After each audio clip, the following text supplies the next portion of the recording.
Hello fellow YouTubers, Trouble8385 here with YouTube Gaming Community number 89. So, for our topic of today, it's a funny topic. No, this is the first time in a long time I actually got mad playing a game online. So yesterday I got on Team Fortress 2, which I've sunk about 12 hours into the game this week. So that's all I've been playing this week. And we started playing a game, just me and a friend. We were each on opposing teams. We're on a totally empty server, so it was just us. And then eventually got populated with other people. And a guy on his team, because we were in different teams, engineer, put a turret perfectly where no matter if you flanked it left or right, it would shoot at you. And then everybody else on his team just stood up there and basically blew us apart. No matter what we could do, we couldn't get around away from this turret. So at that point, I said, screw the objective. I don't care who wins this game. I'm going to take out that engineer. I'm going to take out that turret. And the closest I ever got was a spy putting the zapper on the turret, and I never got the engineer. That's as close as we got. We never took it out. And simply put, basically they kicked our butt. They kicked our butt all night, honestly. They were a better team because the team I was on wasn't playing as a team. And in Team Fortress 2, if the other team's playing as a team and you're not, you're basically going to get your butt kicked. But my topic for you today is to leave your comments below about is, when was the last time you got mad with an online gaming experience, and describe the description of what happened in the comments below. I'd like to read those, and also I would like to read a couple of them in the next video. So I had two comments to YouTube Gaming Community number 88 where I talked about CRT, TVs, and retro gaming. And the first one comes from AxeBlack84. Or take a drink, it's a long comment. Personally, I like the original experience of playing with the original console, controller, game, and type of TV it was intended for. There is a box called the XRGB that converts all your older formats and upscales them. The box is expensive though. I was playing with two Super Nintendo emulators and two Sega Genesis emulators, and they have filters to clean up the image. It works the same as the PS2 and PS3 smooth filtering for the PS1 games.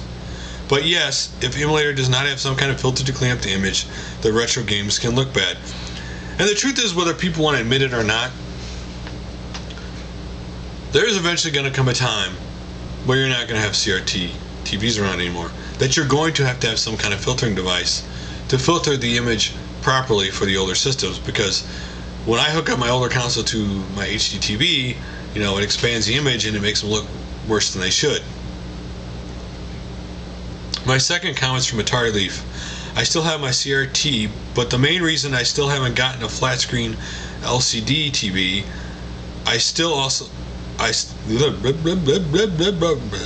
try that again, shall we? I still have my CRT, but the main reason is I still haven't gotten a new flat screen LCD TV. I also still have my Commodore 1702 monitor, which is fantastic for old school gaming. Just attach any VCR or similar device if you need to run an RF through it, but it's a fine way to game. Thanks for those comments. So, to start off this segment, we're going to talk about one gaming news item. And it comes from Revolution Action DK. They're basically having a retro game chat this Sunday. To find out more information, go to RetroGamersUnited.com or their Facebook page, which I will link to both below, to find out exactly what time the event is being held. For the videos this week, or this show, JamesIsHereBro, can anyone help me with my Sega Master System?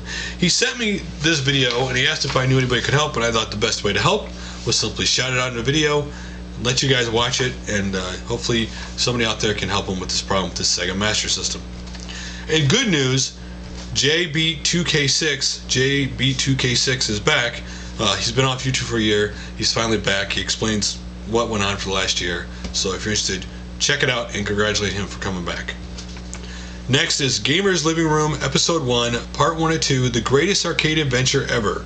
So in this first part of this Episode 1 of Gamerslivingroom, he talks about the computer he grew up with, the first one he had, and he shows you an unboxing of it. I will give you a hint, it is a computer that never ever came out here in the United States. It only came out more, I believe, over in European countries.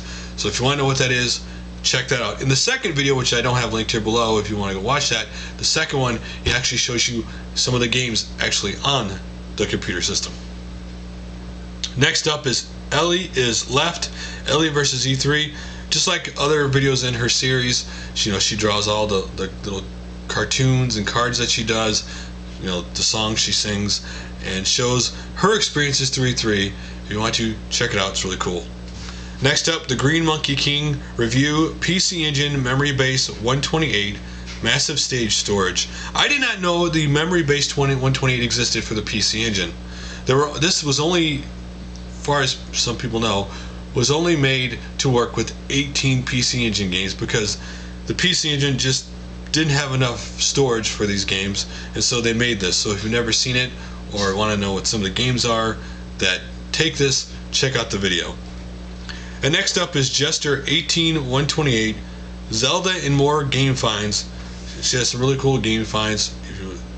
Next up is UKretrogameaddict, retro video game car boot up pickups 3711, which I think should be 7311, but it doesn't matter. Anyway, he also has some really cool pickups. Check that out. And then RyanRightNow, video game hunting number 9. He shows you where he goes looking at video games. Shows you some of the stuff, the place he's at, and then of course he shows you what he gets. Next up is Bigdanzvgm, Gametalk episode 3, Megaman X8. So in this third episode of his Gametalk series, what he does in this series is basically he tells you about the game and his experiences with the game, what the game meant to him, because he talks about the games he actually loved playing and had. Next up is Goffmen, Game Steals episode 6. Of course, just basically the games he gotten really cheap, if you should check that out. And then Colin Killer 1990, question number 1. He has a question for you. To find out what it is, check out the video. Next up is Sandamtod's I'm No Steve Wiebe Donkey Kong challenge. So this challenge is obviously in honor of the King of Kong's documentary, which I absolutely love. And to enter this challenge, there are 2 things you must do. Number 1, Donkey Kong or Donkey Kong Classics on the 8-bit NES or an NES emulator. And step number 2, see how high of a score you can get. Extra men are fair game. So record a video to it and make a response to the video. Next up is BigDaddyDarth, a Pictorial room tour, the movie. So he shows you, he basically does a room tour in just still photo form. He has a lot of cool video game stuff and a lot of cool 80s and 90s action figures. So when I go down memory lane, take a check his room. It is really unbelievable how many action figures he has. Next up is Lukeywookey1234. This was actually requested by a couple people.